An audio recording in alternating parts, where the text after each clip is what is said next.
Bonjour tout le monde. Vous allez assister à l'atelier de sensibilisation antiraciste à la couverture des sports lors des Jeux Olympiques parce que les JO approchent à grands pas. Donc tout d'abord, avant de commencer, on va se présenter. Alors, je vais me présenter d'abord. Je suis Audie Emeline, j'ai 24 ans et je suis journaliste de sport. Et je suis pigiste au Bondi Blog, qui est un média associatif qui traite l'actualité des quartiers populaires. Et je suis aussi pigiste à Foot Mercato. Et j'avais travaillé un peu avec l'équipe magazine, mais aussi Cosette, Les Sportives et Notre Temps. Et je laisse la parole à Niamé Diarra, ma collègue. Bonjour à tous, moi je m'appelle Niamé Diarra, je suis étudiante en Master 2 de journalisme à l'université de Cergy. Je suis alternante chez Society, donc j'écris aussi pour SoFoot. Je suis membre aussi de Femmes journalistes de sport, donc de l'AJAR, et journaliste de sport en devenir si tout se passe bien. Donc, on va vous présenter l'AJAR. Donc, l'AJAR, c'est une association qui a vu le jour en mars 2023. Et en fait, le but de cette association, c'est de lutter dans un premier temps contre le racisme dans les médias, mais aussi le racisme dans le traitement médiatique, parce que c'est vrai que je sais que même jusqu'à aujourd'hui, certains consoeurs et confrères tiennent des propos encore limites dans leur manière de traiter l'actualité. On l'a vu par exemple, en tout cas dans mes souvenirs, le plus récent c'était par rapport à la mort de Naël en juin dernier. Je ne sais plus si c'était sur quelle chaîne de télé, mais pour parler des personnes, des émeutiers lors des révoltes urbaines, un journaliste avait utilisé le mot de nuisible, et c'est un terme très déshumanisant pour parler de jeunes personnes issues de quartiers populaires. Et c'est vraiment ce genre de choses, en tout cas on aimerait lutter contre ça, et on veut balayer tout ce vocabulaire très dégradant en tout cas dans le journalisme. À l'AJAR, on fait beaucoup de veille médiatique, c'est-à-dire qu'on passe en revue les médias et quand on voit des propos racistes, on fait des threads sur Twitter pour dénoncer ça. On fait aussi des formations internes et externes, c'est-à-dire qu'on se forme aussi nous-mêmes parce que c'est pas parce qu'on est racisé qu'on peut pas avoir des biais nous-mêmes. Donc c'est important de se former aussi soi-même. On est à peu près 200. La dernière fois qu'on avait compté, on était à peu près 200. Et donc il y a de nouvelles adhésions chaque semaine. Donc on s'agrandit, donc c'est très bien. Et puis voilà, pour faire court, c'est ça l'AJAR. Donc on va commencer l'atelier. Déjà, comme vous le savez, la France accueille les Jeux Olympiques et les Jeux Paralympiques cet été. Et on sait très bien que cet événement qui se déroule tous les 4 ans est vraiment un événement planétaire. Et là, la France sera vraiment sous le feu des projecteurs. Et en fait, avec ma collègue Niamé Diarra, on s'est rendu compte que lors des événements sportifs, que ce soit pendant un match de football, la Ligue 1, ou pendant un match de basket, ou l'athlétisme, ou même, etc., il y a toujours des incidents racistes. Et c'est vrai que certains médias soit les minimisent, ou sinon, si on traite un sport, ou que ce soit le football, l'athlétisme, la natation, il y a certains journalistes qui utilisent des propos racistes. Et en gros, le but de cet atelier, c'est vraiment de vous sensibiliser. Je ne sais pas s'il y a des journalistes ou des futurs journalistes dans la salle, ou même des personnes, on va dire, lambda, en tout cas du public. On aimerait vous sensibiliser sur ces questions-là pour vraiment balayer les clichés racistes dans le journalisme. C'est bon. Déjà, la première des choses, c'est vraiment de ne pas nier qu'il y a du racisme dans le sport. Je pense que c'est une bonne base pour commencer. Si on commence à dire qu'il n'y a pas de racisme dans le sport, on s'en sort pas. Et c'est encore pire quand ça sort de la bouche d'un président de fédération. Peut-être que vous avez tous en tête cette déclaration qu'on va remettre pour tout le monde.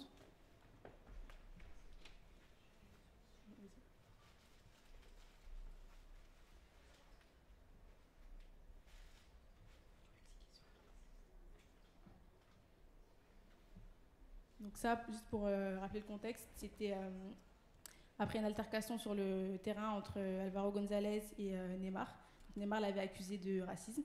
Et Noël Le Graët était invité à réagir là-dessus sur le le plateau de BFM TV et il dit clairement qu'il n'y a pas de racisme dans le football, voilà, tranquillement. Et derrière, le journaliste ne le reprend pas. Donc ça aussi, c'est assez grave déontologiquement. C'est notre devoir et c'est notre responsabilité aussi de reprendre ce genre de choses quand ça se passe sur un plateau.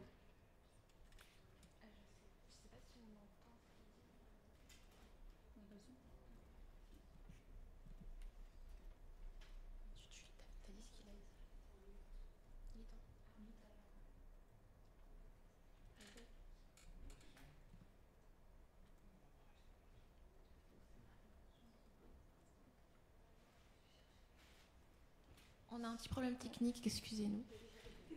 Mais en gros, dans la vidéo, il dit le phénomène raciste dans le football, il n'est pas ou peu présent. Et supplément, la dernière phrase qui est un peu lunaire, c'est quand un black marque, il y a tout le stade qui se lève. Enfin, déjà, ça veut rien dire. Ça veut pas dire que les gens sont pas racistes. Ensuite, utiliser le terme de black à la place de noir. Enfin, je veux dire qu'on est en 2024 et que c'est un peu limite. Noir, c'est pas une insulte, donc c'est tout à fait ok de dire noir pour désigner des personnes noires et d'arrêter d'utiliser le terme black qui, à mon sens, est beaucoup plus offensant qu'autre chose. Donc oui, en fait, noir, c'est pas un gros mot parce que j'avais même un jour interrogé un de mes collègues qui disait souvent black et je lui ai dit pourquoi tu dis black. Il me dit oui parce qu'en fait, j'ai pas envie de froisser les noirs, mais je lui ai dit ne t'inquiète pas, c'est pas un gros mot, hein, tu peux dire noir. On parle français, donc tu peux dire non, il n'y a aucun souci.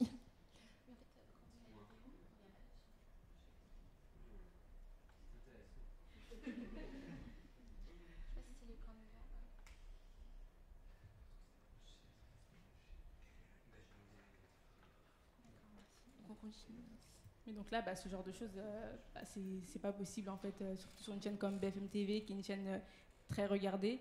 En plus, après, il y a des citations qui sont reprises sur les bandeaux. BFM TV, je pense que vous visualisez tous. C'est la chaîne qui passe typiquement dans les fast-foods. Ça veut dire que tu rentres, parfois, t'entends même pas ce qu'ils se disent, juste on lit en fait. Et lire ce genre de choses, ça contribue aussi à la banalisation du racisme dans la société.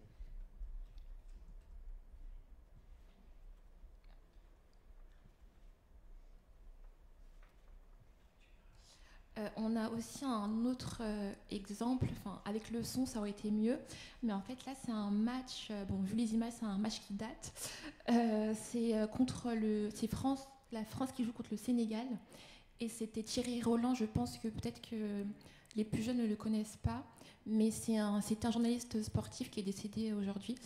En tout cas, il est considéré comme une figure du journalisme sportif, mais c'est vrai qu'on oublie un peu trop souvent que Thierry Roland était auteur de propos très sexistes et même de comportements sexistes envers ses collègues, et aussi il tenait aussi des propos racistes en plein match, comme ce match contre le Sénégal.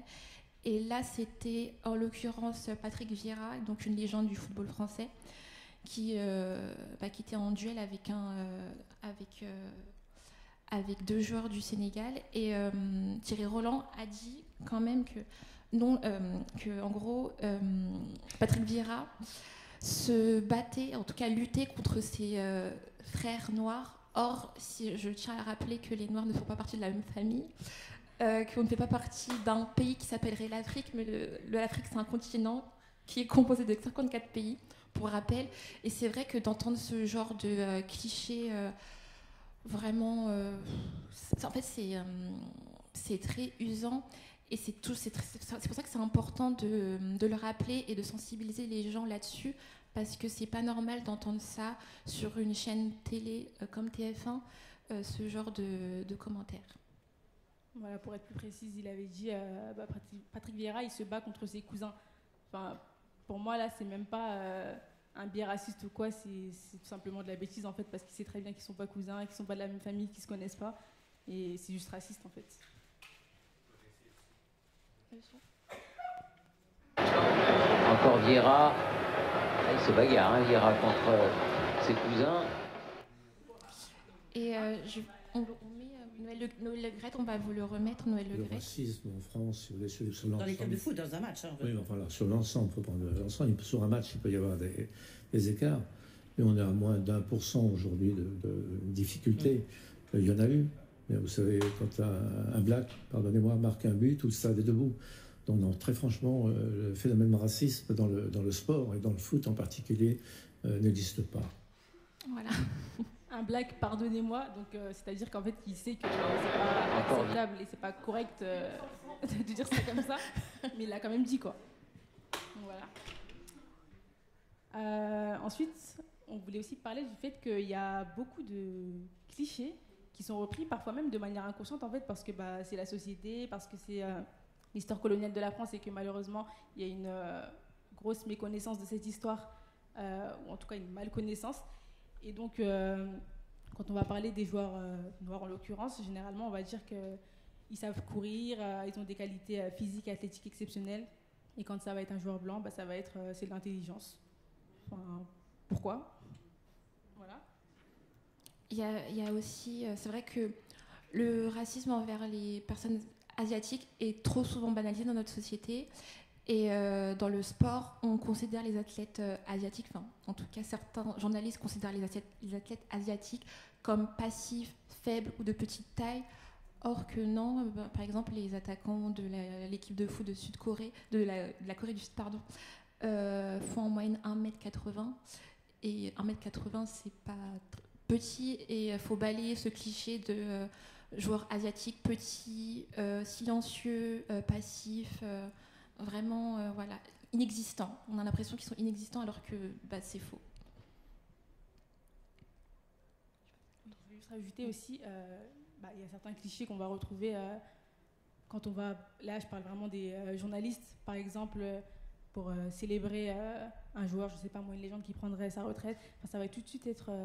on va tout de suite être dans l'animalisation. C'était une panthère, c'était une tigresse, c'était ceci, c'était cela, mais... on peut tout simplement louer et vanter les qualités de quelqu'un sans passer par la case de l'animalisation, c'est pas nécessaire. Et ça aussi, ça provient de l'histoire de la colonisation. Et encore une fois, non, tous les Noirs ne savent pas courir vite, tous les Noirs ne sont pas forts athlétiquement. Par exemple, dans le foot aussi, on retrouve souvent ça, qu'on va mettre les Noirs à des postes offensifs et les autres, les Blancs en l'occurrence, à des postes soi-disant qui nécessiteraient plus d'intelligence. Ça, c'est du racisme biologique et c'est pas acceptable, surtout pas en 2024. Et je sais pas si on l'avait lu, la citation de l'auteur Lucie Forté, mais si vous voulez, je peux la lire.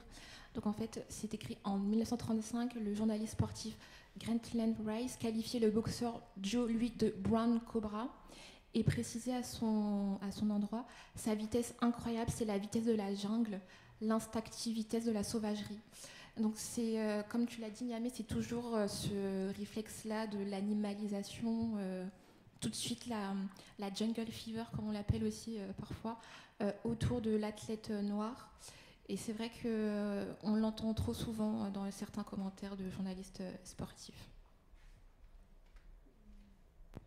Alors là, pour moi, il est 11h, les Girondins de Bordeaux débutent leur... Io non vedo in Italia attualmente. Cette séquence, elle est hallucinante et je préviens tout de suite que le journaliste, il a été viré juste après. Donc, il parlait de Lukaku en disant que c'est un joueur super compliqué à arrêter sur le terrain, dans les duels, etc. Et que la seule façon de le calmer, c'était de lui donner 10 bananes à manger. Donc, ce genre de choses, c'est pas du tout OK. Et ça contribue encore une fois à dire que les Noirs sont des singes, en fait. C'est comme les supporters qui vont jeter des bananes ou des pots de bananes sur les terrains, sur des joueurs noirs, en fait. Donc ça, c'est un cas extrême qu'on a pris, mais on tenait à le mettre pour montrer qu'il y a ce genre de choses aussi qui se passent, même si c'est à l'étranger. On n'est pas à l'abri en France non plus. Donc on va vous faire écouter, c'est en italien, mais après, on a mis la traduction, on va vous la lire juste après. Un giocatore come Lukaku in nessun'altra squadra, né nella Juve, né nell'Inter, nel Milan, nella Roma, nella Lazio, tutto. Secondo me è uno dei più forti, secondo me è uno dei più forti, a me piace moltissimo, perché ha forza, perché è il sosia di Zapata dell'Atalanta. Esatto. Questi hanno qualcosa in più degli altri, non c'è niente da fare. E poi è un uomo che alla fine gol li fa. E poi questo ti trascina la squadra, questo nell'1 contro 1 ti uccide, se gli vai contro cadi per terra, o c'hai 10 banane qui per mangiare che gliele dai, se no è chiaro, no? Et on note bien qu'il y a personne sur le plateau qui le reprend, c'est juste que la réaction après elle a provoqué un tollé sur les réseaux sociaux et donc la chaîne a été obligée de réagir, mais encore une fois les journalistes sur le plateau n'ont pas l'air aussi choqués que nous, donc là il y a un vrai problème. En fait c'est ça, si jamais par exemple un de mes collègues tient ce genre de propos, en tout cas, c'est mon objectif de le reprendre et de lui de lui expliquer que tenir ce genre de propos, c'est inacceptable en direct sur un plateau télé, pendant une émission radio, ou même l'écrire dans un article. C'est inacceptable de le faire en tant que journaliste. En fait, on doit vraiment prendre notre responsabilité de ne pas banaliser ce genre de commentaires dans nos productions journalistiques, parce que à force, ça va devenir un cercle vicieux, et après, on va dire, le public va en tout cas répéter ces propos racistes, et ça va devenir un cercle infernal. Et en tant que journaliste ou futur journaliste, il ne faut pas se laisser avoir par les discours du type on doit rester neutre, c'est du militantisme, etc. Il ne faut pas réagir. Le racisme, je le rappelle encore une fois, ce n'est pas une opinion, c'est un délit. C'est notre devoir de réagir quand on a ce type de commentaires sur un plateau qui est regardé dans des émissions, en plus qui sont diffusées à des heures de grande écoute. Donc c'est pas du tout acceptable, et on a la même chose aujourd'hui en France, même si ça ne concerne pas forcément que le racisme, des idées d'extrême droite qui sont banalisées, et que sur des plateaux télé où les journalistes ne réagissent pas du tout en fait. Il est 11. Là, juste après, on va vous montrer une vidéo de Willy Sagnol, qui est un ancien joueur de football, actuel sélectionneur de la Géorgie, il me semble. Et en fait, on va vous parler de l'importance de l'histoire coloniale, et en fait d'être comment on dit, d'être sensible, et même d'être éduqué surtout sur l'histoire coloniale de la France, parce qu'en fait tous ces clichés, que ce soit la force physique du joueur noir, mais l'absence intellectuelle soi-disant de l'athlète noir, l'athlète asiatique qui est petit, sensible, discret, en fait tous ces clichés-là, ils proviennent de l'histoire coloniale française. Et en fait, on se rend compte que ces clichés-là ont perduré pendant des années, voire même des siècles, et on ressort ces propos vraiment teintés de racisme, imprégnés même de racisme, dans nos productions journalistiques, et c'est inadmissible. Et en fait, l'importance de l'histoire coloniale, c'est vraiment, en fait, on doit être éduqué là-dessus. Et je trouve que même le fait d'éduquer les gens sur le racisme, c'est une très bonne manière de sensibiliser à la question. Je ne sais pas si tu as quelque chose à rajouter, Niamey, ou je peux lancer la vidéo. Non, moi je voulais juste ajouter que c'est pas seulement aux personnes racisées de s'éduquer sur l'histoire coloniale. L'histoire coloniale, c'est l'histoire de la France. Et c'est pas que la colonisation de l'Afrique d'ailleurs. La France a colonisé partout dans le monde. Aujourd'hui encore, elle dispose des territoires d'outre-mer. On doit tous s'éduquer là-dessus, et qu'on soit racisé ou pas d'ailleurs, en fait on est en France, on parle en français à un public français, on a une responsabilité, on doit tous s'éduquer là-dessus. Donc c'est pas que du ressort des personnes racisées, c'est pas que leur affaire à elles, c'est l'histoire de la France et donc des Français. Donc je vous montre la vidéo. 11h, les Girondins de Bordeaux débutent leur entraînement. Willy Sagnol traverse le terrain, stoïque, sans un regard pour la presse ou les quelques supporters. Depuis hier, l'entraîneur bordelais est la cible de nombreuses critiques après les propos qu'il a tenus devant les lecteurs du quotidien Sud-Ouest. L'avantage du joueur, je dirais, typique africain, c'est qu'il est pas cher quand on le prend. Oui. C'est un joueur qui est prêt au combat, généralement, qui est toujours un peu qualifié de puissant sur un terrain. Mais le foot, c'est pas que ça. C'est aussi de la technique, c'est de l'intelligence, c'est de la discipline. Donc il faut de tout. Il faut des Nordiques aussi. Bien les Nordiques. Une bonne mentalité. Devant la levée de bouclier, il est... Donc pas cher, prêt au combat, discipliné. On n'a pas l'impression qu'on parle d'un humain, mais plutôt d'une bête. Encore une fois, on est sur France 3. Il n'y a personne qui l'a repris. Il a balancé son propos tranquillement, et c'est passé comme une lettre à la poste. Donc c'est super important en tant que journaliste, je suis désolée de répéter, mais on a une responsabilité, on ne doit pas laisser passer ce genre de choses, et encore moins à la télé. Et pour revenir sur ses propos, en fait il reprend encore le cliché, comme on vous l'a dit tout à l'heure, du joueur noir, athlétique, physique, vitesse, on dirait limite, il décrit un animal, et en gros après il dit le football c'est pas que ça, c'est... limite de l'intellectuel, en gros, il faut avoir une vista, donc la vista, c'est l'intelligence de jeu, etc. Alors qu'il y a pléthore de joueurs racisés qui sont certes physiques, mais qui ont une vista incroyable. Bon, malheureusement, il est suspendu, mais par exemple, je parle de Paul Pogba, par exemple, un joueur extrêmement talentueux qui a une vista incroyable, qui est tellement élégant quand il a la balle au pied et qui réalise des passes, qui casse des lignes défensives. Enfin, c'est vraiment un joueur incroyable. N'Golo Kanté, qui est bon, actuellement il n'a pas été sélectionné lors des derniers rassemblements, mais si vous vous rappelez bien de ce joueur lors de la Coupe du Monde 2018 que l'on avait gagnée, on louait son intelligence de jeu. Et pareil, Kylian Mbappé, c'est vrai qu'on parle tout le temps, il va vite, etc. Mais quand même, que ce soit dans son placement ou même dans sa vista, il est talentueux, c'est pas seulement de la vitesse. Donc c'est vrai que faut arrêter de rabaisser les athlètes noirs sur leur capacité physique et même séparer dans l'athlétisme, parce qu'on parle souvent du foot, mais en fait le football c'est juste parce que c'est le sport le plus populaire, mais on l'entend aussi, par exemple, on va vous le montrer après par rapport à la natation, on l'a dans le diapo, par rapport à des nageuses japonaises, je ne vais pas vous spoiler, mais je vais vous montrer la vidéo après. Il y a la natation, il y a aussi de l'athlétisme, et c'est vrai qu'on veut plus, en tout cas pour les Jeux Olympiques et les Jeux Paralympiques de Paris, on ne veut pas entendre ce genre de choses dans les commentaires de nos confrères et consoeurs.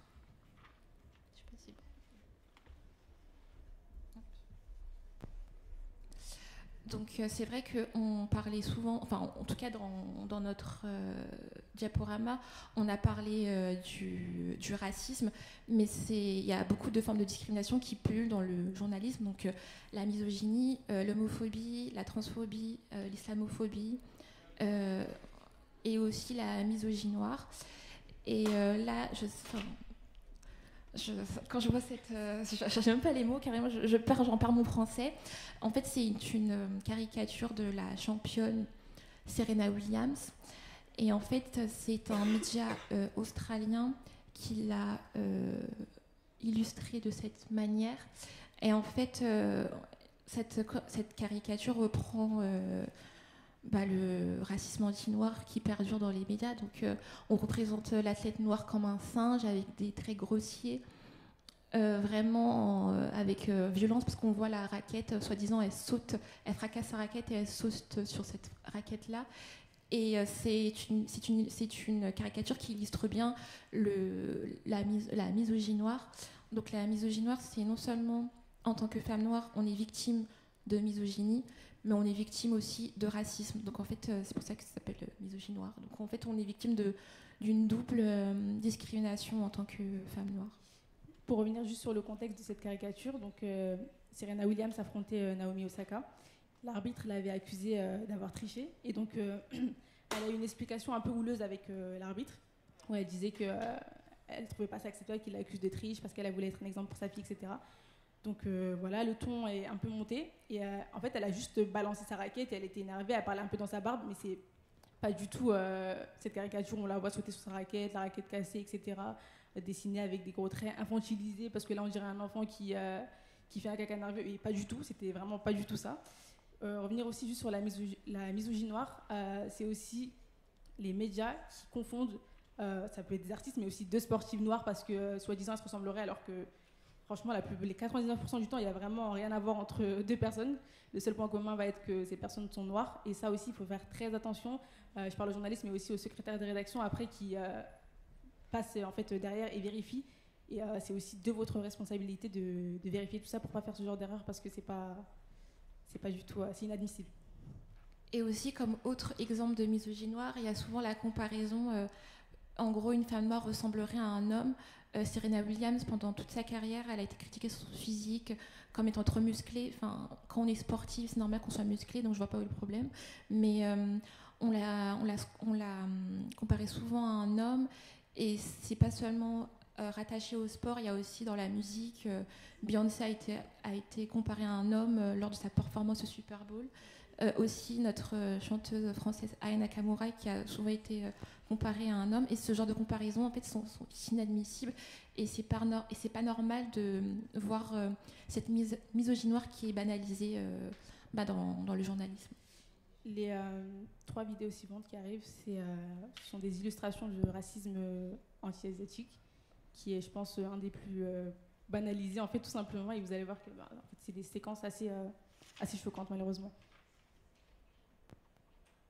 Parfaitement bouclé pour Gaël Monfils. Ne laissez absolument aucune chance à Yuichi Sugita pour envoyer ses sushis.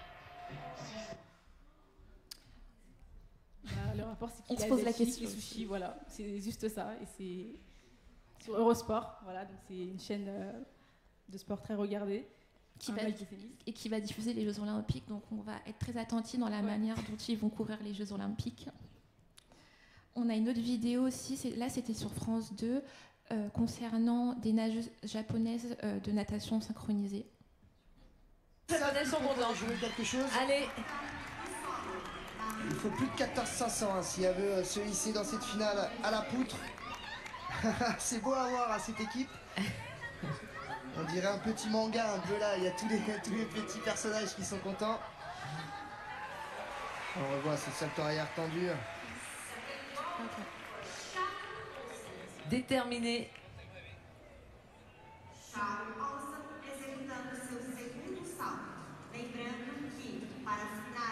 Ce saut-là, où l'on ne voit plus, on n'a plus le repère de la poutre, le repère du sol, très difficile. Et oui, c'est réussi à se tirer ça sur cette sortie. Puis, et ce sourire. Et ce sourire, ouais, vraiment, on se croirait dans les dessins animés. Des petits Pikachu de partout et oh là là. tac, tac, tac. Oh, nos les personnages de manga, les Pikachu, enfin tout ça parce qu'elles sont japonaises. C'est sur France 2, en clair, les JO. Voilà. Et petit erratum, je me suis trompée, j'avais dit que c'est la natation synchronisée, mais c'est de la gymnastique. Désolée. La seule réaction de la collègue à côté, c'est juste « Oh waouh !» Non, c'est raciste. C'est pas... Et je note que la première fois, elle n'a rien dit. Elle a vu qu'il avait récidivé en disant des Pikachu et c'est là qu'elle a décidé de réagir. Alors qu'il avait déjà été trop loin la première fois en disant qu'on dirait des personnages de manga. Et là, c'est le plus récent, c'est Daniel Riolo, je pense que vous le connaissez, qui est journaliste sur RMC, c'est ça. Et il parlait du joueur sud-coréen. C'est Kang In-lee qui arrive au PSG. Et donc, ils font un petit peu un débat sur son profil, etc. Et là, quelqu'un lui demande comment on dit... Mercato, c'est ça. Moi, je ne sais plus quel mot en coréen. Ouais, je crois que c'était mercato en sud-coréen. Et je vous laisse écouter la séquence. De public connaisseur, quoi. C'est un peu un public du terme, un peu un public de Comment dit-on footix en coréen? Ouais, voilà, mais c'est qu'ils sont dans le kiff, quoi. Moi, par exemple, à Paris, j'ai un pote étudiant coréen qui joue au foot et voilà, mais c'est qu'ils sont dans le kiff, quoi. Moi, par exemple, à Paris, j'ai un pote. Je sais pas si vous avez entendu parce qu'ils parlent en même temps. Ils imitent l'accent coréen, donc je sais pas ce que c'est l'accent coréen, en disant footix, donc déjà en disant le mot en français et en imitant un accent qui serait soi-disant coréen. Je vais peut-être remettre l'extrait pour que vous entendiez, mais parce que c'est scandaleux en fait.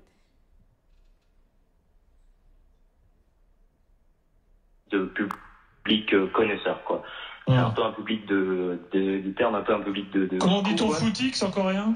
Ouais, voilà, mais c'est qu'ils sont dans le kiff, quoi. Moi, par exemple, à Paris, j'ai un pote étudiant coréen qui joue au foot et voilà, mais c'est qu'ils sont dans le kiff, quoi. Moi, par exemple, à Paris. Donc en fait, c'est de ça dont on vous parle, ce racisme contre les personnes asiatiques qui est banalisé et voire même minimisé dans les rédactions. Et là, comme toujours, son collègue l'a pas repris.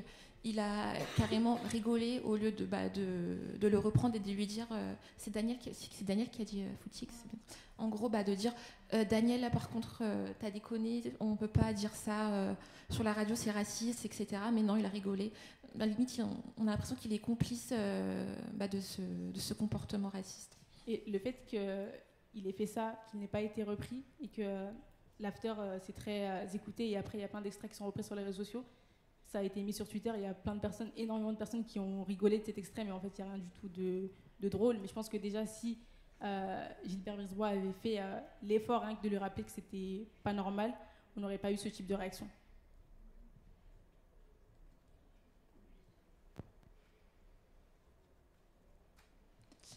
Donc là, on aimerait aussi vous proposer des ressources, que ce soit livres, documentaires ou même films pour vous sensibiliser à la question sur le racisme, que ce soit dans la société ou même précisément, pardon, dans le sport.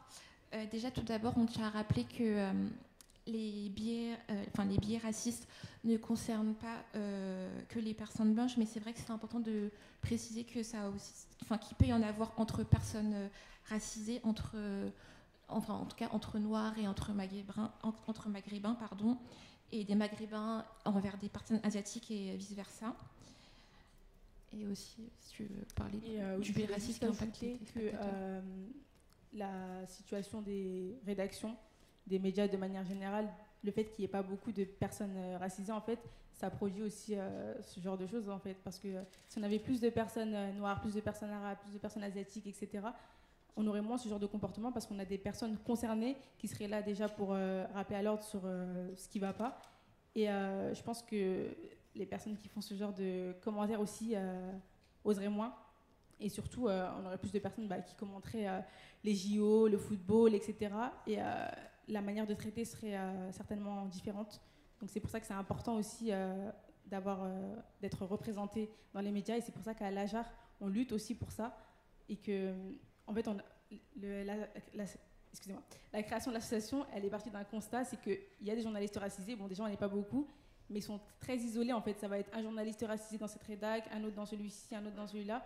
Et chacun se sentait un petit peu seul parce que des fois on a envie de porter des thématiques, des fois on prend des réflexions racistes, des réflexions anti-asiatiques, des réflexions antisémites, etc. Et il n'y a pas d'espace où en parler, donc c'est parti aussi de ce constat-là. Et donc encore une fois, les médias ont une responsabilité dans l'éducation du grand public, mais pour ça il faut d'abord se former soi-même. Et on n'a pas d'excuses, on a Internet, il y a des livres, il y a énormément de formations à disposition. On n'a pas d'excuses pour dire qu'on ne connaît pas l'histoire coloniale de la France, qu'on connaît pas, on ne sait pas que dire que les Asiatiques se ressemblent tous, c'est raciste, ce genre de choses, on n'a aucune excuse. Et comme tu l'as rappelé, Niamey, tout à l'heure, c'est vrai qu'il faut absolument qu'il y ait plus de journalistes racisés dans les rédactions.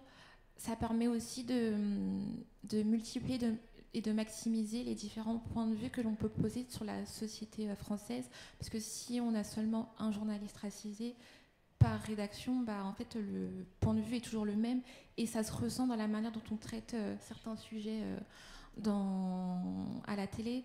C'est vrai que, par exemple, je vais revenir sur un sujet que j'ai récemment... dont j'ai parlé au tout début par rapport à la mort de Naël. C'est vrai que depuis qu'il y a eu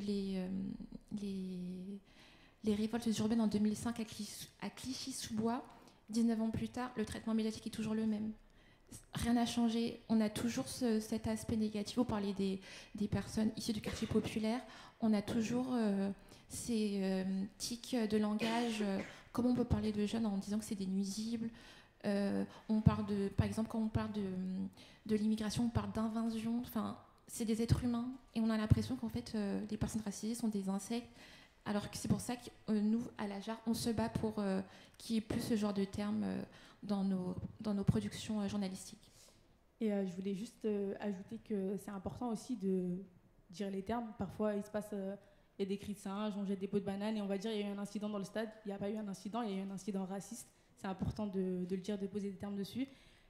Aussi, le racisme, on le justifie sous aucun prétexte. J'ai vu passer là, depuis plusieurs semaines, des journalistes qui disent Vinicius, donc un joueur du Real Madrid qui est très fréquemment victime de racisme, il est victime de racisme, en même temps il provoque, il danse, il est détestable comme joueur, etc. Il n'y a pas de souci, je peux l'entendre, que son comportement ne plaise pas à tout le monde, mais en aucun cas ça justifie d'être raciste. Si une personne a besoin d'une danse ou d'une provocation pour sortir quelque chose de raciste ou faire un acte raciste, c'est que vraiment à la base cette personne est raciste et il n'y a pas de débat là-dessus en fait. Et c'est vrai que Vinicius est un excellent exemple parce que je pense que toi aussi tu l'as vu. Je crois que c'était lors de la conférence de presse d'avant-match, avant Espagne et le Brésil. Et en fait, Vinicius a fondu en larmes devant les journalistes quand il parlait de son combat contre le racisme. Et il a dit que clairement, moi, tout ce que je veux, c'est vraiment jouer au foot, quoi. Et il me semble, un ancien gardien paraguayen qui a réagi à cette vidéo et qui a dit non mais franchement le football est réservé aux hommes. Donc ça veut dire qu'un footballeur, un homme ne doit pas pleurer. Enfin, il peut pleurer quand il gagne la Coupe du Monde ou si seulement il est vice-champion olympique ou vice-champion d'Europe. mais en tant qu'homme, tu ne dois pas pleurer. Et non seulement ça, c'est un cliché très masculiniste, qu'on soit homme ou femme, on est un être humain, et pleurer, c'est un sentiment tout à fait normal, puisqu'on est humain.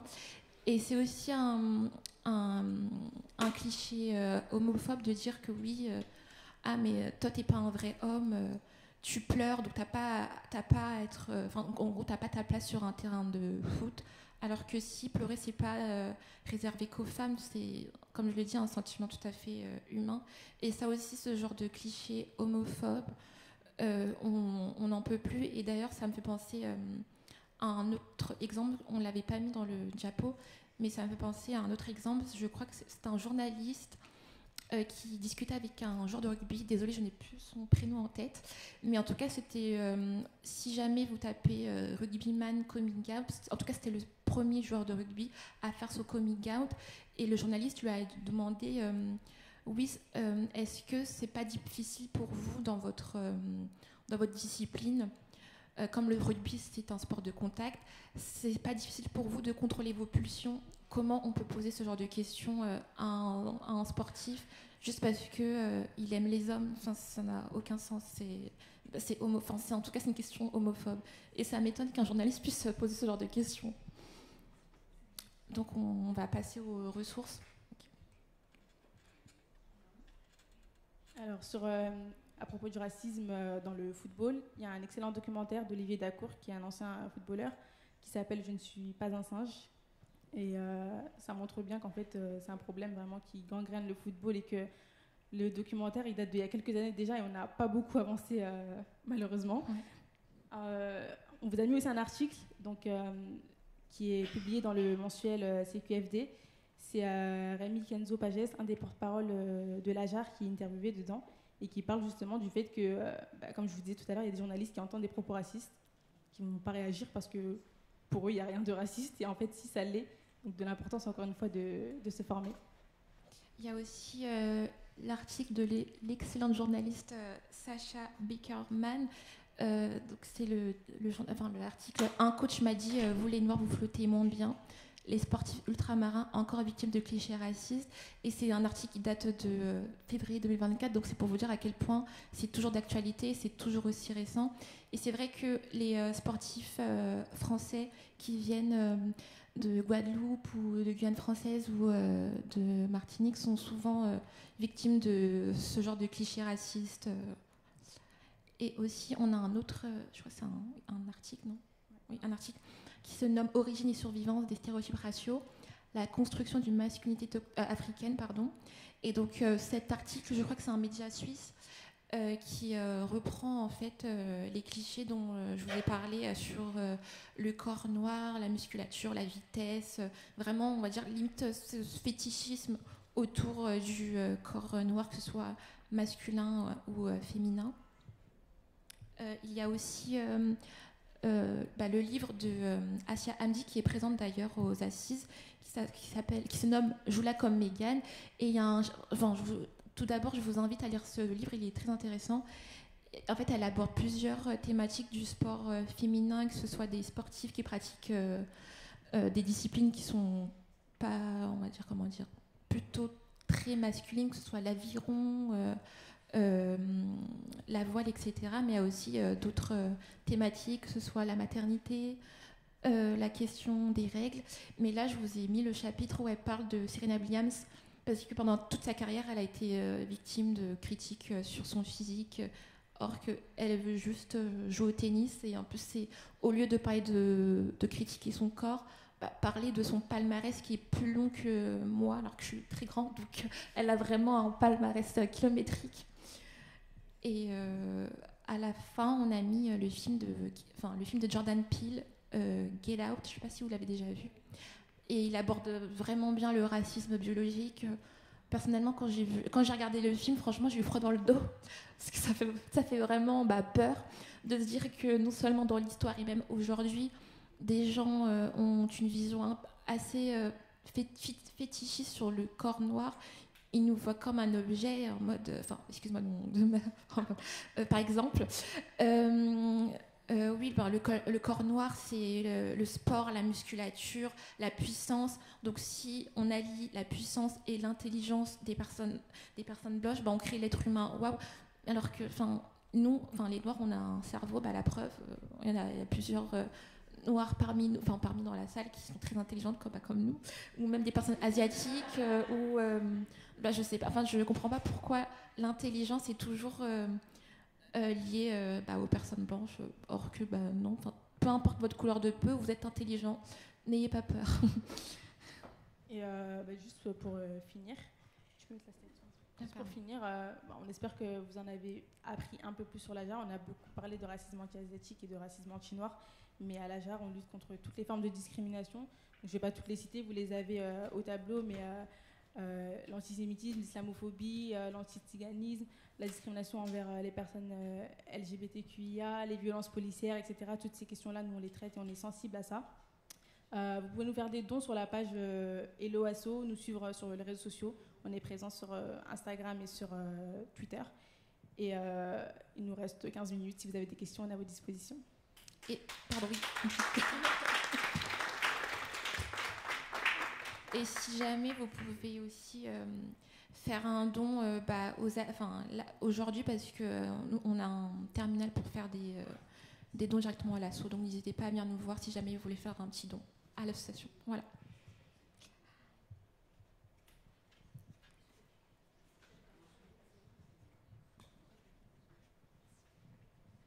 Oui, c'est quand vous dites de reprendre quand il y a des réflexions racistes sur les plateaux, je pense aussi en tant que femme, comment on fait pour reprendre son collègue sans passer pour une hystérique sur le plateau et que ça se retourne en fait contre la personne qui essaye de dénoncer le racisme.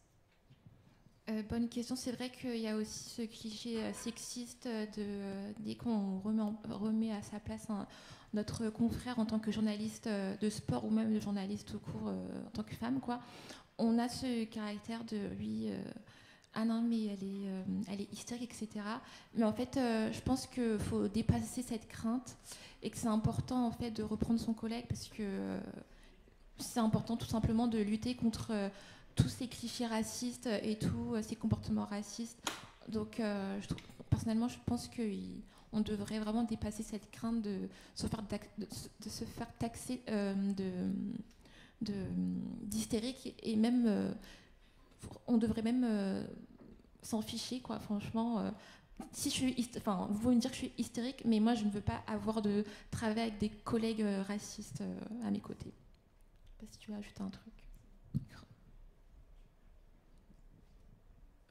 Donc moi c'est par rapport à ce que vous disiez tout au long de la conférence, vous parliez beaucoup des rédactions, sauf que je trouve qu'il faudrait également apporter des sanctions au niveau des écoles de journalisme où justement les personnes racisées sont minoritaires.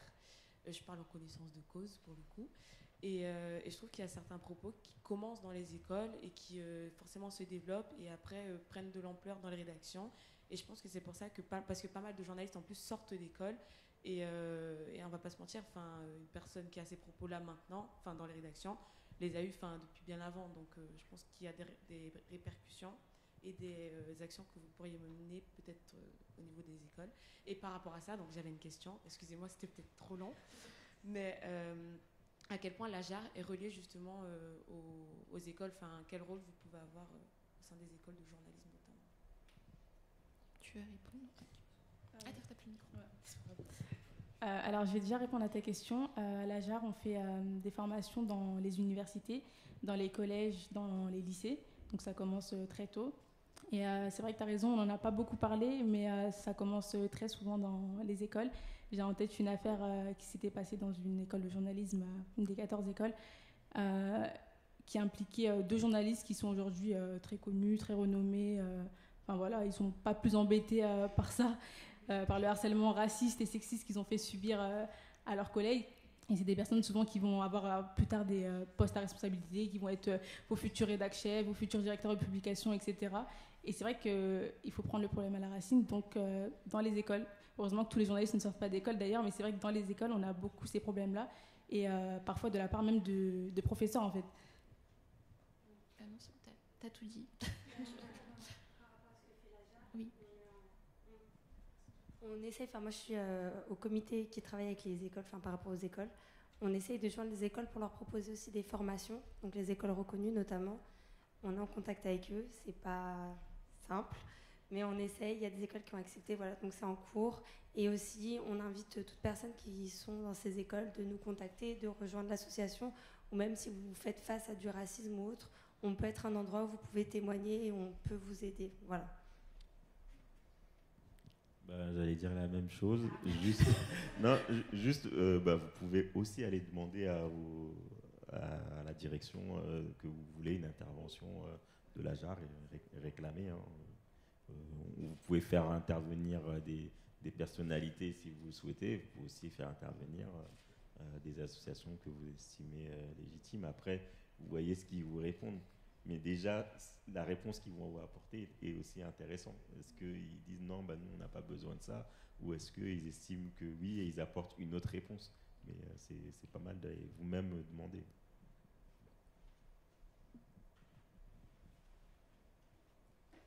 Oui, moi je voudrais savoir, parce que là on parle de la France, mais je voudrais savoir qu'est-ce qui est fait dans le pays, en Afrique par exemple. Est-ce qu'on donne droit à l'accès aux études aux personnes qui se trouvent là-bas, et est-ce que c'est reconnu après? La question est que la même qu'en France, mais moi je renverse la question. Là-bas en Afrique, à la base, qu'est-ce qui est donné pour la femme là-bas? Est-ce qu'elle a droit, elle a accès est-ce qu'elle a accès à la culture? Et après, une fois qu'elle est dans les facs et tout ça, à la sortie, qu'est-ce qu'il advient? Est-ce qu'elle a la même... pareil, il y a de la misogynie aussi là-bas. Hein. Donc, voilà. Oui, alors il y a plein de problèmes qu'il y a en France, qu'il y a aussi en Afrique. Il y a plein de problèmes aussi qu'on a en France Plus. qu'on a en Afrique. Deuxièmement, nous, on a parlé du traitement raciste. On a parlé du traitement raciste des médias en France dans le sport en vue des Jeux Olympiques. L'accès à la culture par les femmes africaines, etc. Enfin, c'est pas du tout déjà le sujet de la conférence. Et les femmes africaines, c'est pas un bloc homogène. Déjà, votre question, elle n'avait pas lieu d'être. Et puis, c'est pas un bloc homogène. Les femmes africaines, il y a plein de pays en Afrique qui ont des niveaux de développement qui sont pas pareils. Il y a 54 pays dans l'Afrique. En fait, je l'avais dit tout à l'heure, je l'avais précisé, en plus sur le ton humoristique, parce que je ne pensais pas qu'on allait encore ressortir ça. Mais en fait, l'Afrique, c'est un continent composé de 54 pays, donc dire que la femme, et en plus, c'est très essentialiste de dire la femme, et même en tant que féministe, on ne doit pas parler de la femme et des femmes. Même en tant que femme, il y a plusieurs types de femmes, et au sein du continent africain, il y a plusieurs femmes. Donc, la femme africaine, je trouve ça un peu essentialiste, enfin, c'est comme ça on dit, de dire ça. Hier, il y avait une conférence sur le journalisme sportif au sud de la Méditerranée, donc notamment en Afrique, et on a pu constater, par exemple, que dans des pays comme en Algérie, il y a bien plus de journalistes femmes sportives à la télé, dans les médias, qu'en France, par exemple. Ces femmes ont le droit à l'éducation est même gratuite dans plusieurs pays africains, notamment l'Algérie, c'est 100% gratuit pour femmes comme hommes, elle est obligatoire. Donc voilà, je pense que... Je rajoute juste que c'est pas parce qu'il y a des problèmes en Afrique, c'est pas parce qu'il y a des problèmes en Afrique qu'il ne faut pas dénoncer ce qui se passe en France. Il fallait dire Sénégal. Voilà. Enfin, ce qui se passe en Russie, ça se passe pas en France.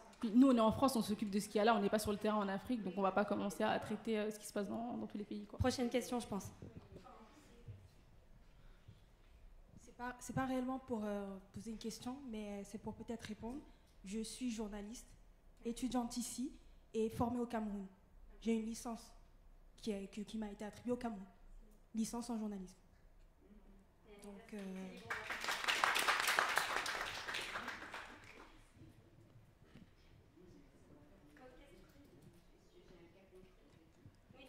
sur le plus grand continent du monde.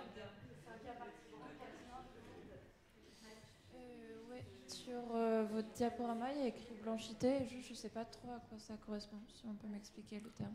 Pardon, j'ai pas bien entendu la question. Oui, sur le diaporama, il y a écrit blanchité et je ne sais pas trop à quoi ça renvoie exactement comme notion, donc je veux bien que vous m'expliquiez si possible.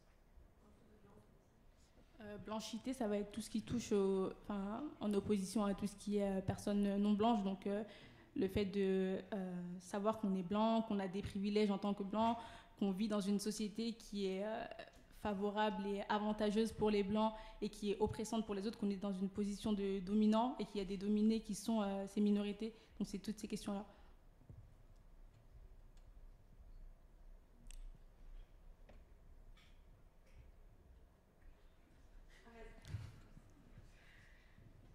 Bonjour, du coup je m'appelle Loris, je suis étudiant en master journalisme à Metz et nous on aimerait bien justement couvrir cet atelier. On pensait notamment revenir sur des exemples comme vous l'avez fait et en fait nous qu'est-ce qu'on pourrait dire par exemple comme conseil en fait aux journalistes, parce que on constate les problèmes et concrètement je pense qu'il y a beaucoup de gens qui constatent aussi les problèmes mais juste peut-être savent pas comment faire mieux, comment on agit concrètement. Par exemple, je vois mon collègue qui fait une remarque, je réagis, mais derrière, est-ce qu'il faut agir plus? Est-ce qu'il faut dénoncer? Est-ce qu'il faut, à qui il faut s'adresser? Enfin, je pense qu'il y a plein de questions comme ça, de cas concrets, de personnes qui veulent bien faire. Et dans ce cas-là, qu'est-ce que nous, on donne derrière comme conseil à nos collègues? Comment on leur dit d'agir, etc. C'est une bonne question. Tout d'abord, la JAR fait des formations externes pour répondre à ces questions que tu as dites. Et en fait, tu as le bon comportement dès qu'on entend un propos raciste ou autre. Le premier réflexe, c'est de dénoncer, de réprimander ton collègue et de lui expliquer, donc comme je dis vraiment l'éducation, de lui expliquer pourquoi c'est raciste et pourquoi on ne doit pas le redire derrière. Et je ne sais pas si autre chose, mais en tout cas, n'hésitez, je ne sais pas si au sein de ton master vous pouvez faire ça, mais n'hésitez pas à vous tourner vers la JAR pour mettre en place en tout cas, contacter la JAR pour avoir j'en parle mon français, une intervention de la JAR d'un de nos collègues pour vraiment vous sensibiliser là-dessus. J'ajoute juste que c'est super important le soutien. En école de journalisme, j'en parle aussi en connaissance de cause, c'est hyper important quand on est victime de ce type de situation, de savoir que s'il y a une personne dans la promo qui nous a dit un truc raciste ou un prof, que le reste de la promo est là pour nous comprend, n'est pas là à dire qu'on abuse et qu'on est excessif, que c'est pas raciste, etc. Et je rajoute, parce que ça je l'ai pas dit, c'est pas aux personnes non concernées de dire aux personnes racisées ce qui est raciste ou pas. J'ai déjà fait des interventions où on nous dit non mais c'est pas raciste, je trouve que c'est abusé, etc. Vous n'êtes pas concernés, vous ne pouvez pas dire si c'est raciste ou pas, vous n'êtes pas à notre place, vous n'avez pas notre histoire, notre vécu, etc. Donc c'est super déplacé, même si parfois vous pensez bien faire, ça n'a pas lieu d'être.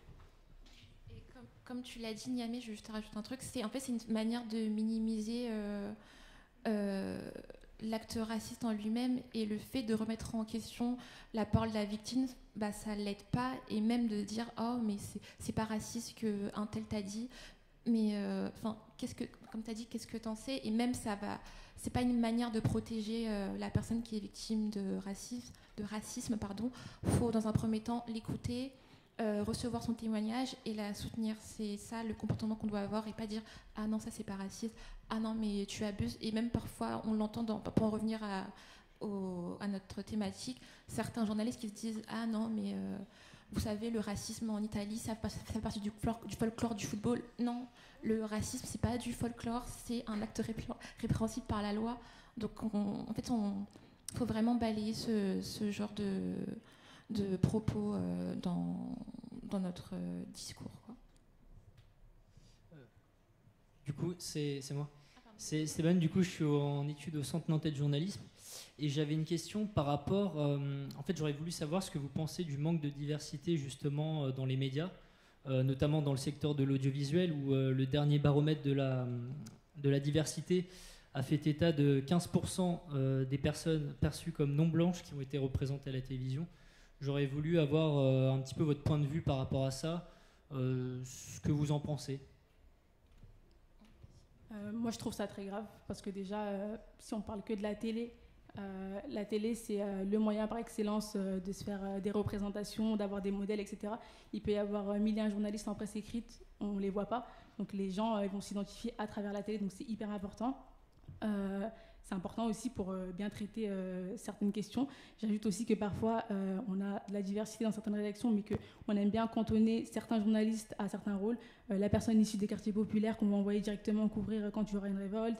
Ce genre de choses, non. Si j'ai envie de parler de jazz, de rock, je peux le faire aussi. C'est pas parce que je suis issue d'un quartier populaire que je peux traiter que d'une seule thématique. Et donc, oui, la diversité, on fait des progrès là-dessus. Il y a des dispositifs qui sont mis en place, mais c'est toujours pas assez.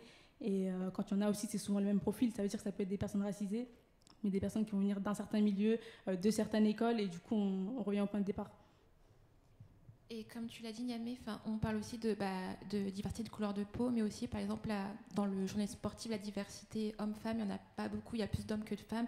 Et la diversité de l'origine sociale, souvent, il y a très peu de journalistes qui viennent de quartiers populaires ou de régions un peu rurales, souvent des citadins issus de bonnes familles, qui ont les contacts dans les rédactions, et pas des personnes qui n'ont aucun contact, aucun pied dans le domaine du journalisme. Et c'est vrai qu'il y a un manque de ce type de profil dans la profession. Oui, je pense par exemple quand il y a sur le sexisme, quand il y a des hommes qui s'accaparent la cause du féminisme, il y a certaines femmes qui n'aiment pas. Et du coup, je me demandais jusqu'où va la légitimité en tant que personne blanche pour pouvoir traiter les sujets de racisme sans s'accaparer une cause qui n'est pas la sienne. Moi, en tout cas, de mon côté, je pense que c'est pas une manière de s'accaparer le combat. Je trouve que c'est surtout, en fait, on doit laisser, c'est une forme de solidarité. Si vous alliez à la cause de la lutte contre le racisme, c'est une forme de solidarité. Moi, je le vois plus comme une manière, en tout cas, je le vois plus comme de la solidarité. Je sais pas si... Moi, je pense que c'est très bien, il y a de la solidarité, on en a besoin, mais je pense qu'on n'a pas forcément besoin de porte-parole. Il faudrait donner directement la parole à ces personnes concernées parce que déjà, on les prive de parole. On parle tout le temps d'elles sur les plateaux télé, dans les éditos, etc. Et c'est pas elles qui parlent, on parle toujours à leur place. Donc, c'est important d'avoir des soutiens autres que des personnes racisées, mais je pense qu'il faut laisser la priorité à la parole aux personnes concernées. Je suis d'accord aussi. Bonjour, déjà merci pour la conférence, elle était super intéressante. Et moi j'étais dans la conférence sur le dispositif médiatique exceptionnel pendant les JO avec le directeur de l'AFP Sport, la personne de France Télévisions qui est chargée au sport, etc. Et il y a aussi celle de l'Eurosport. Et en fait, moi, quand je leur ai posé la question s'ils avaient été formés parce qu'on sait que les rédactions sont majoritairement blanches, masculines et valides, s'ils avaient formé leurs milliers de journalistes sur place pour éviter tout propos discriminatoire, tout le monde m'a rétoqué non, mais nous, on n'en a pas besoin, on fait ça tous les jours, c'est notre travail. Et du coup, moi, je me demandais, est-ce que vous avez contacté les rédactions? Parce que comme vous l'avez pu le montrer, c'est clairement pas hoc ce qu'ils font. Enfin, ils sont clairement pas au clair sur plein de trucs. Et du coup, est-ce que vous les avez contactés, France Télévisions, Eurosport, l'AFP ou autres, ou même l'équipe, pour les former en vue des JO? Et si oui, est-ce qu'ils vous ont répondu ou pas? On va peut-être laisser la personne du comité RH répondre. Je pense qu'elle sera plus à même de répondre.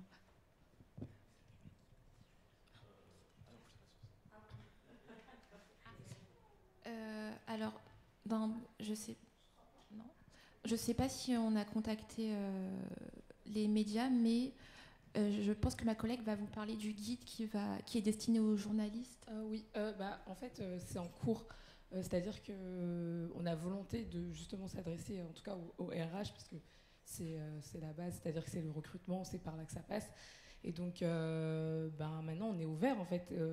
Justement, on a envie aussi que les médias nous ouvrent leurs portes et acceptent de discuter avec nous. C'est que le début, la JAR a 1 an, donc il y a encore plein de choses à faire. Et en tout cas, vous aussi, si vous êtes dans des rédactions, parlez-en à vos RH, à vos directeurs de rédaction, à vos rédacteurs en chef, rédactrices en chef, pour que justement ils prennent ça en charge aussi Et voilà, et on a envie aussi d'aller discuter directement avec ces médias-là. Et c'est comme avec les écoles, c'est que le début, et puis j'espère que voilà, on va avoir des réponses concrètes et pas seulement des belles paroles. Voilà. Bonjour, moi j'aimerais juste qu'on revienne sur le terme d'écologie décoloniale, parce que j'avoue que je ne sais pas ce que c'est.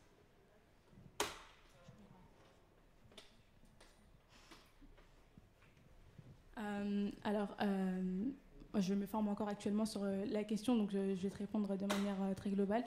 Je ne sais pas si vous connaissez des théoriciennes féministes et décoloniales comme Fatima Wassak, qui traite par exemple de l'écologie dans les quartiers populaires, mais ça peut être aussi dans les Outre-mer. Comment en fait toutes ces questions-là, on les aborde tout le temps sous un prisme. En fait, c'est l'écologie en l'état actuel des choses. On a l'impression que c'est destiné aux personnes blanches, aisées, alors que dans les quartiers populaires, dans les Outre-mer, il y a des initiatives qui sont prises en ce sens-là. Et pourtant, déjà, on ne les met pas en valeur. Et j'ajouterais aussi que... Qu'est-ce que je voulais dire ? J'ai oublié. J'ai un trou. Par exemple, si jamais vous... En tout cas, vous voulez vous intéresser à la thématique de l'écologie décoloniale, n'hésitez pas à aller vous intéresser au travail de Fatima Wassak, qui a ouvert une maison écologique à Bagnolet qui s'appelle le Vert Dragon, et qui a écrit un livre à ce sujet qui s'appelle L'écologie pirate, il me semble. Et c'est ça, okay. Donc n'hésitez pas à lire son livre si jamais vous êtes intéressé par rapport à ce sujet. Il y a aussi Malcolm Ferdinand, qui est universitaire et qui a écrit aussi sur cette thématique d'écologie décoloniale. Et globalement, oui, c'est de considérer en fait que dans la question coloniale, on parle beaucoup de l'exploitation des hommes, mais il y a aussi l'exploitation des terres et comment en fait on va puiser, épuiser des espaces. À la fois on va utiliser les hommes, mais on va saccager les ressources, et les endroits où on saccage les ressources, comme par hasard, c'est toujours les mêmes les terrains coloniaux. Et sur la question des Outre-mer, on a à la fois pratiqué l'esclavage, mais en plus on a empoisonné les sols et les habitants pour des générations, quoi. La chlordécone par exemple. Voilà. Et je voulais juste revenir sur, il y avait une question sur est-ce qu'on ne prend pas la place des concernés, comment on fait, etc. Alors je ne sais pas si du coup tu es journaliste ou étudiante en journalisme, et là il faut distinguer aussi du coup ce qui est de l'ordre du travail et ce qui est du militantisme, parce que documenter ce qui se passe des faits racistes, c'est le boulot, et il n'y a pas une question de militantisme, là tout le monde peut le faire.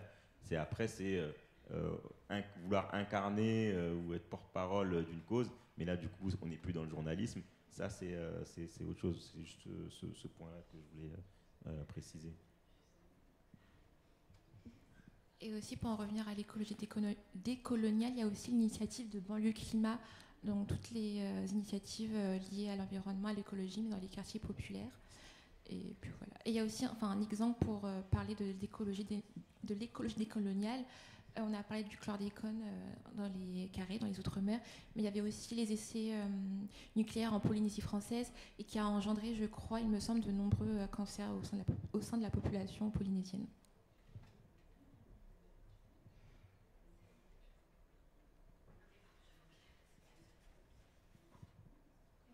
Du coup, à l'approche des JO, vous le sentez comment, la couverture médiatique ? On va voir. Personnellement, je ne m'attends à rien, mais je pense que je vais quand même être déçue comme d'habitude. En fait, le climat qu'il y a actuellement, c'est catastrophique en termes de racisme, d'extrême droitisation de la société. Enfin, c'est tellement banalisé. Je pense qu'à l'approche pendant les JO, on va avoir des pépites. C'est sûr que la compilation qu'on a faite là, on va en refaire une après. Et enfin, j'ai le même sentiment que Niamey. Je trouve ça triste parce que je me dis, quand j'étais plus jeune, parce que ça faisait un moment que Paris a été choisie comme ville haute, j'étais hyper enthousiaste. Et quand j'ai vu comment la préparation des JO s'est faite, je ne vais pas en revenir, mais bon, je pense que vous avez dû le voir. Par exemple, la mort de nombreux comment on dit, ouvriers. Merci, je perds mon français, désolée, je suis fatiguée un peu. Des ouvriers sans papier sur les constructions liées aux JO. Quand je vois ça, non seulement j'étais très réticente à me dire que waouh, on était contents pour les JO, et en fait, quand on voit ça, on se dit ah ouais, la France, les droits de l'homme, enfin bref. Et aussi, quand je pense aux JO, je pense aussi à notre ministre des Sports, Amélie Oudéa-Castéra, qui a quand même dit qu'elle ne veut pas avoir d'athlète française de confession musulmane porter le voile. Et si elle porte le voile, en gros, elle serait, en gros, on va les empêcher de défendre le drapeau français, quoi. Et je me dis quand même, on fait la pub des Jeux Olympiques, Paralympiques, les premiers paritaires, mais d'un côté, on va discriminer une partie des femmes, et d'un autre côté, le Comité olympique international autorise hommes comme femmes à concourir aux Jeux Olympiques, quelle que soit leur religion. Si vous portez le voile, vous pouvez participer aux Jeux Olympiques. Je ne vois pas en quoi ça peut empêcher une femme de décrocher la médaille d'or. Et il y a même des équipements qui ont été développés, que ce soit Nike et même la marque française Decathlon, mais quand ça a été mis sur le marché, ça avait créé un tollé, je me rappelle. J'ai trouvé ça triste. Au début, je me suis dit, trop bien, trop cool. C'est trop bien, au moins les femmes musulmanes, elles auront un équipement, en plus une marque française, top. Et en fait, il y a certaines personnes qui n'étaient pas d'accord avec moi. Donc Decathlon a retiré, je crois, du marché. C'est pour ça que c'est pour toutes ces choses que en fait, je suis un peu mitigée pour les Jeux Olympiques. Et pas là. Ah oui, et oui. La dernière polémique à Nakamura, voilà, j'ai même pas les mots. Du coup, je suis allée à la même conférence que la dame derrière. Et en fait, justement, Géraldine Ponce, qui est la directrice sport de Eurosport, vraiment, c'était un non-sujet pour elle. Elle a vraiment soupiré, hausser les épaules quand on a évoqué la couverture pour les personnes racisées, etc. Couverture médiatique, pardon. Et en fait, j'ai un peu ce sentiment en général qu'il y a beaucoup de gens qui pensent que c'est un non-sujet parce que ça n'existe plus dans notre société actuelle, etc. Et j'ai le sentiment souvent qu'on est très vite taxé d'extrémisme quand on réagit. Et je ne sais pas trop comment tacler ça parce que beaucoup de gens se cachent derrière l'humour en disant que on peut plus rien dire, c'est une société réac, c'est la cancel culture, etc. Et du coup, moi perso, je me sens un peu désemparée vis-à-vis de ça et fatiguée. Et j'imagine même pas ce que c'est quand c'est des personnes qui sont racisées où ça les touche de plein cœur différemment que moi d'une personne blanche. Voilà. Merci beaucoup pour ton message. Ça me rassure de voir des personnes qui nous comprennent et qui ne considèrent pas comme des victimes, parce que dès qu'on dénonce un acte raciste, on nous dit vous vous victimisez, vous en faites trop, alors que non. Ça montre bien qu'on n'est pas folle, quoi. Oui, moi je voulais t'aviser aussi qu'il ne faut pas avoir peur de passer pour un extrémiste. Les gens qui disent que c'est un non-sujet, qui nous trouve chiant, qui trouvent qu'on parle tout le temps de colonisation, d'histoire, etc. Ça fait partie de l'histoire. Malheureusement, ça a encore des impacts sur le présent, donc on va continuer à en parler. Le président a dit il n'y a pas si longtemps que ça que la France n'effacerait aucune partie de son histoire. Ça fait partie de son histoire et je pense qu'il est temps de la regarder en face et qu'on a une grosse responsabilité en tant que journaliste et donc on le fait. Et donc il ne faut pas avoir peur de ceux qui vont nous dire qu'on est extrémiste, etc. parce qu'on sera toujours l'extrémiste de quelqu'un de toute façon.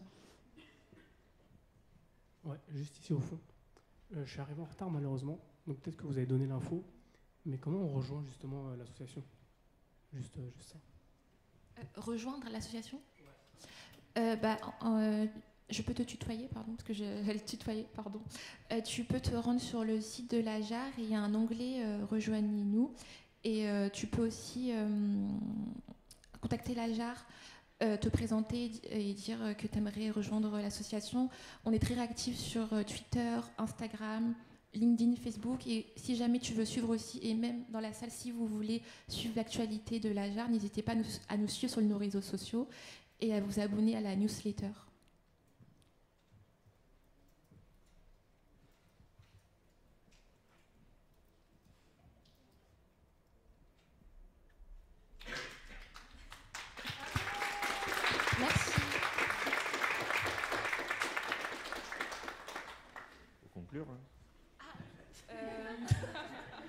désolée, c'est notre première, je pense qu'on peut dire table ronde ou présentation. Donc, je tiens à vous remercier, on tient à vous remercier avec ma collègue Niamé de nous avoir, de nous avoir écoutés et d'être venus écouter notre petite formation. J'espère que vous avez compris et que vous avez eu, on va dire, les bases pour lutter contre toute forme de discrimination dans les médias et là plus particulièrement dans le sport. Et n'hésitez pas à dénoncer dès que vous entendez un journaliste dire un propos raciste dans les JO, hop, en petite suite, en mode ah mais France 2, comment ça se fait qu'un tel a dit telle chose sur tel athlète. Faut vraiment, en fait, il faut que la honte change de camp tout simplement. On a un stand dans la salle, donc n'hésitez pas si vous avez encore des questions, on a encore un peu de temps pour discuter. Et n'hésitez pas aussi à venir faire un petit don à l'association, ça fait plaisir.